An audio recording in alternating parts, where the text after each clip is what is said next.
As we go on to topic 2 of chapter 2, we're going to deal with circles. And we're going to look at the center radius form, one of our equations, the general form, again, an equation, and an application, a word problem. So let's take a look at the center radius form. And by definition, a circle is a set of all points in a plane that lie a given distance from a given point. So there's a point, and then your radius defines your outer, what would be the circumference. So from the center of the circle to the edge of the circle, this line is the radius, and that is equal throughout the circle. Now, if your center of the circle is defined by the points H, comma, K, and it's a form in a sense of X, Y, but we're using H for the X and K for the Y, but giving this a special designation. We can then use the distance formula that we just used in the previous lesson, where this would be distance, and a specific distance that we're talking about as it relates to the circle is its radius. So this is the distance, which we know for a circle is its radius. So the radius is going to equal, again, the coordinates of this point and this point. Now, for the center of the circle, we're going to call that your x sub 1's and your y sub 1. And then this point somewhere out on the circle, we're going to call that the x sub 2, y sub 2. So now we're going to take the general distance formula where we've substituted r for d, and now we're going to put in our specific letters here. Now the center of the circle we said was HK, so there's our H, there's our K, and our outer coordinates are X and Y, and there's the formula. Now, to take away the radical sign, we have to square this side, and then we square the radical. So there is the building of our general formula. Before we leave this page, let me give particular attention to this negative sign. We're getting a negative H here and a negative K. Now remember, the H is the X and the K is the Y. That is the center point of the circle. So in your notes, this is what you should be copying down. A circle with the center HK, remember this is X and Y, the center point of the circle, and has a radius R, has this equation for the length of that line, which is the center radius form of the equation of a circle. So again, if you can memorize that, that would be very, very good. Now, as a special case, a circle with the center 0, 0, which is the origin of your graph, where the x and y axes intersect, that's the origin, and has the radius r, has the following equation. Because since it's at the center, you don't have to subtract anything, and it would be x squared plus y squared equals r squared. Okay, now again, you may have to let that sink in a little, but what you want to do is move on to actual example. Let's do example 1. Looking it over. So here we have a center, and what you want to do here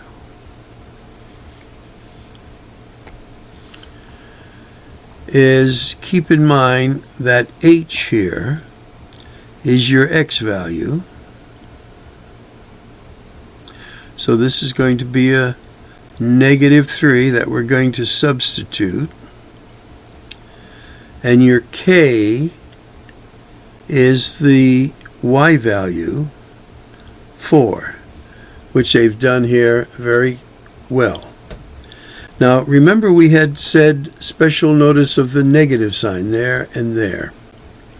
Now since this coordinate is a negative, you have to be super careful of this sign. So in order to end up with a positive here, you see that was a negative, so the opposite of a negative made this a positive that you're going to square.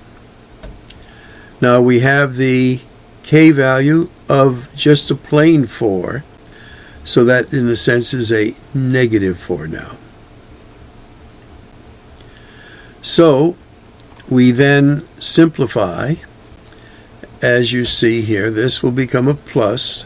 This becomes what it is, the negative, and we square the radius now, which is 36.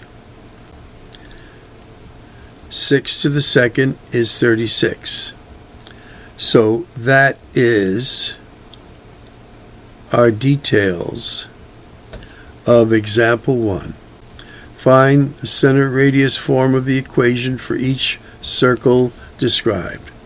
So we have successfully put this information, remember this is the center of the circle, an x and a y, which we're defining as h and k, and then just substituting.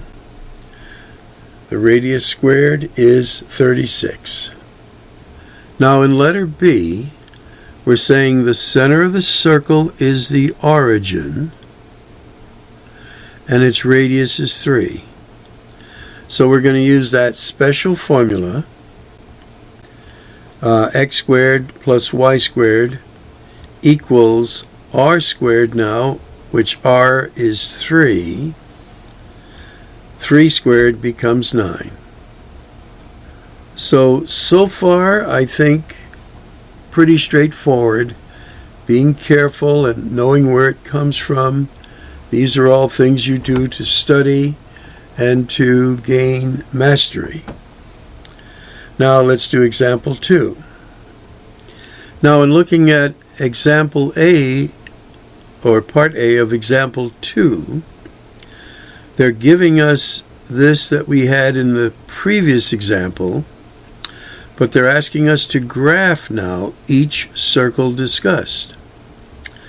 So there was our n formula, and where did it come from? Well, it came from x minus h, the quantity squared, and y minus k, the quantity squared, and r squared. So as we look at this, our 3 here, what was the coordinate of that 3? Well, if we look over here, it was x minus something that gave us a positive 3. So what was the original sign of that 3? Well, it had to be a -3 in order for it to end up being a positive. So they're showing you that right down here as well. Now, since this was a negative, which is the original sign, the 4 is just the 4. So what is our center point? What is our H, comma, K here? Well, we pick it out of here. This is going to be a -3. And this is just going to be a 4. In a sense, opposite sign, because in the formula there is a negative, so it gives you the opposite sign. Now, we have 36, and 36 came about as a result of squaring something. So we have to take the square root of 36, and we get our 6.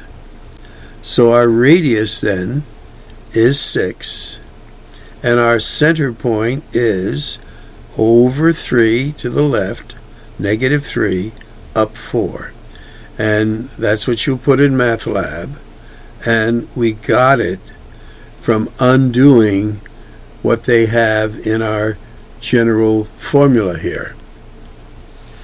Now for letter B, very similar. You have to recognize this is a special case. So the origin then is 0, 0. And again, the square root of this side to get to the radius is 3. So 0, 0, our center of the circle, and the length of the line is 3, so some point 3 units away. And you could have done it here, or there, or there. Okay. Now in this next part, they're saying that if you have a graphing calculator, you can solve this equation here for the letter Y that's deep into the equation. So let me show you how that's done. We're going to take this and bring it to the other side.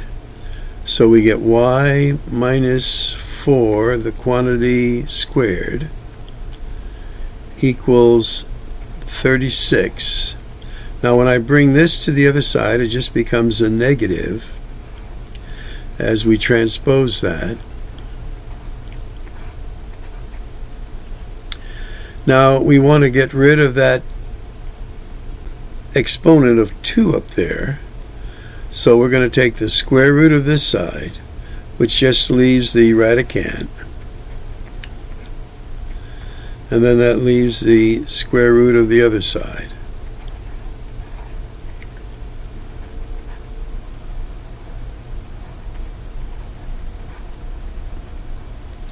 And then we just take our 4 and transpose that. So that becomes then just a positive 4 plus this, which is what they have right here.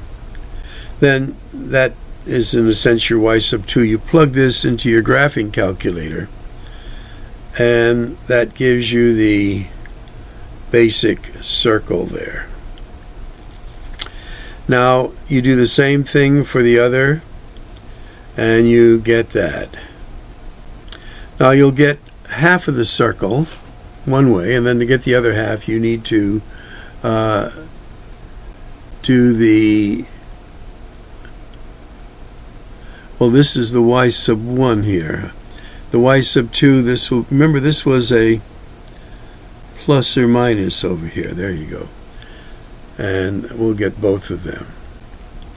Okay, again, I'm not sure you're going to be doing this. Okay, that was the center radius form of the equation of a circle, which is what we have right here. Now, if we expand this, this is a binomial that we will expand to this, and we expand this, we get this, and we take the r squared, move it over to the other side, it becomes a negative r squared. So we now have this sort of in the form of standard form in which various terms equal 0. And some are squared, so this is a quadratic in a sense. Now, what you're going to do is combine like terms. Well, we combine all our like terms, and we're going to call the negative 2h right here, the letter C, the negative 2k, the letter D, and again k squared, the letter E. Now, keeping in mind that h was the x value of the center of the circle, and k was the y value for the center of the circle. Now, as long as your radius is greater than 0, and this equation once again has the center h comma k, and the radius r as seen earlier, this gives rise to what is called the general form of the equation of a circle. For some real numbers, where C is a number, D is a number, and E is a number, we get this equation. And this is one you should include in your notes. Now, with this, there's a couple of things to consider. Actually, 3 things. Remember, this is your basic form here, and we're saying that's going to equal some number m. Now, if m, which is the radius over here, is greater than 0, then r squared equals m. Remember, this was the radius squared. And the graph of the equation is a circle with the radius. Remember, this was r squared, so the radius then is the square root of m. Now, if m ends up being a 0, then the graph of the equation is just the single point, the center of the circle. That is, there is no radius. You just have the center point. That is, if m equals 0. But how about if m is less than 0? That is, a negative number. Then there is no point that satisfies the equation, and the graph is non-existent. So here they're going to have you work with this and then sort of work backwards to see what you get. And again, if m is greater than 0, you have an equation that is of a circle that has a point and some radius. If it's m, and m equals 0, then you just have the point. And if it's less than 0, it's going to be non-existent. So this is what they're going to ask you to work on as we do this next part. Now, for example 3, we're finding the center and radius by completing the square. This is a technique in algebra that I'll go over with you if you forgot it or whatever. And here we have x squared plus 6x. And we're looking for some other term here, in both cases, where we will make this a perfect square trinomial that can be factored into a binomial squared. Now, some general principles is if we were going to make this trinomial by squaring this binomial, what term would go here? Well, we say the x would go there, and this sign goes there. Now, the rule was whatever term is here, we multiply these two and then double it to get this term. So if we multiplied this to double it, what do we have to do with this term here to get this term here? Using here a lot here. Well, we have to take half of it. So what's half of 6? Well, 3. So again, we square this, get that. Multiply these two together, get that. And then what do we do to get our third term? And this is where we call completing the square comes into it. Well, we square this term, and this becomes a 9. Now we have completed the square. Let's do this one. So again, the y goes there. We're going to multiply the y times this and double it to get that. Now, what is half of that then? 5. So to complete the square, we put our 25 there by squaring this. So these are perfect square trinomials that we have, in a sense, factored into a binomial square. And we've changed this part by doing this process of completing the square and getting a 9 here and a 25 there. So let's go into what we have up here as we have some values for our various letters there.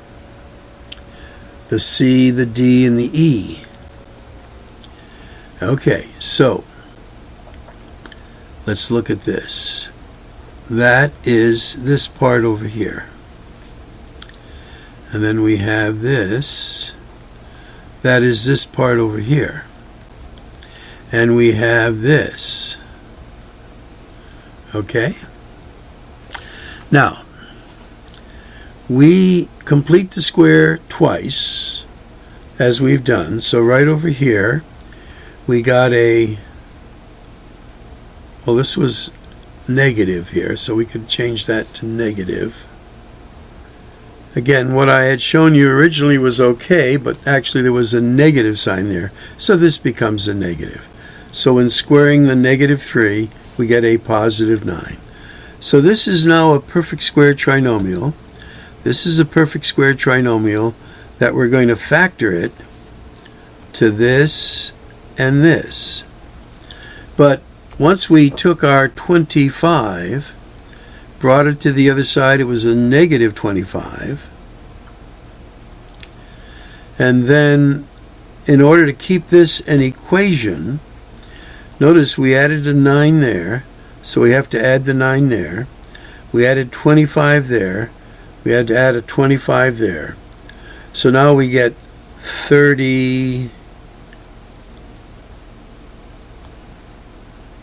34 minus 25 gives me a 9. So, looking at what we have this binomial that we're squaring, and we're saying it equals 9. Ah, but what does this stand for? Remember, x minus h, the quantity squared, and h, remember, was our coordinate of the center of the circle, hk. But notice what we have here. We have a negative 3. So our h coordinate is going to be a 3. But notice here we have a positive 5. Well, what would have been our k coordinate then? and it was the negative of a negative. So our k-coordinate is a -5. So that's the center of our circle using this formula up here, completing the square, going to this stage where we put our binomial squared. We are now identifying, in a sense, our h and k. H being a +3, but our k now, because of the reversal of the signs, is going to be a -5.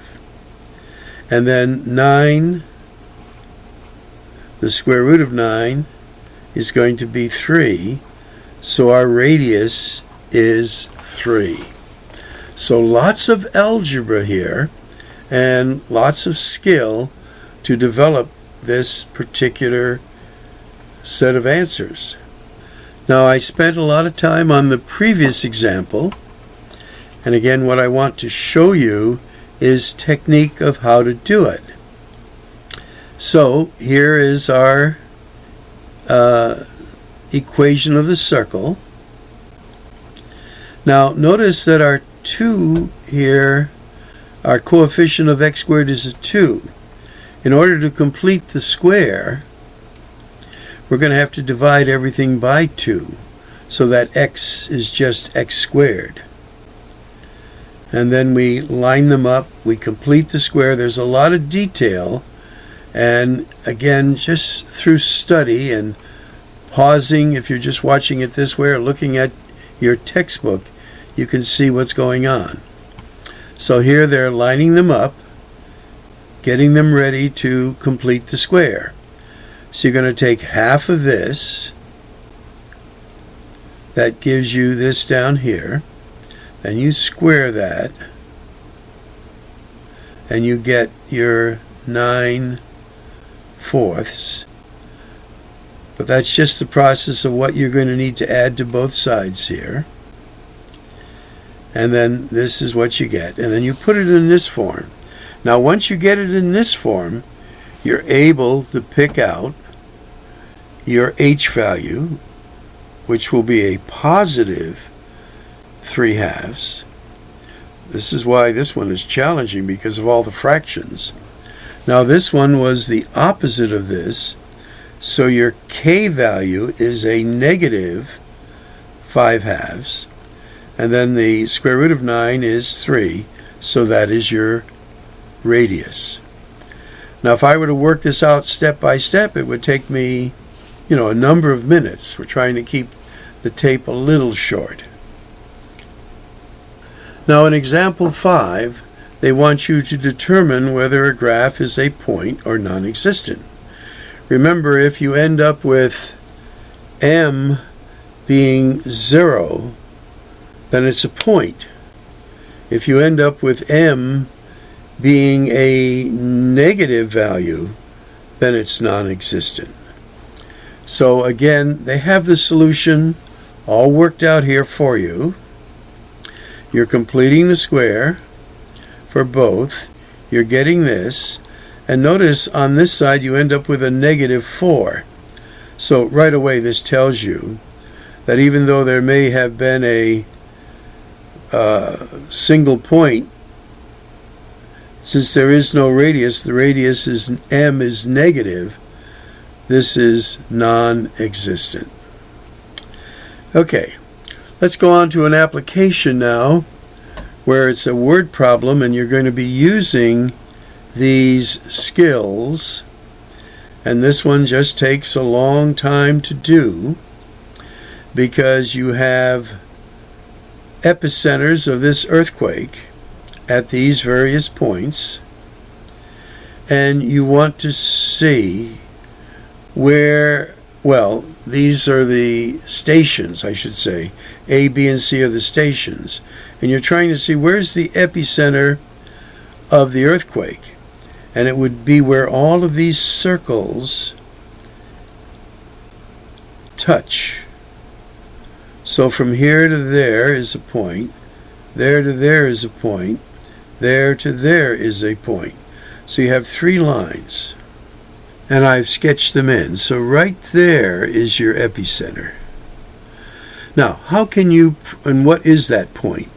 Well, that point on a graph